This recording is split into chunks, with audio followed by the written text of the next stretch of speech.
তখন ছুটি। ঝড়ের বেশে এলো কেসে, কাজল সে চোখ দুটি, দিল কঠিন কথার বিষণ্ণতার ছুটি।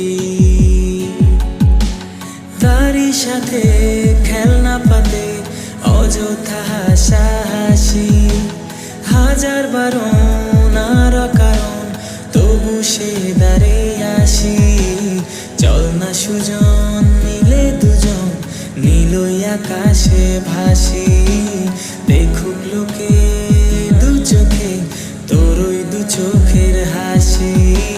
চল না সুজন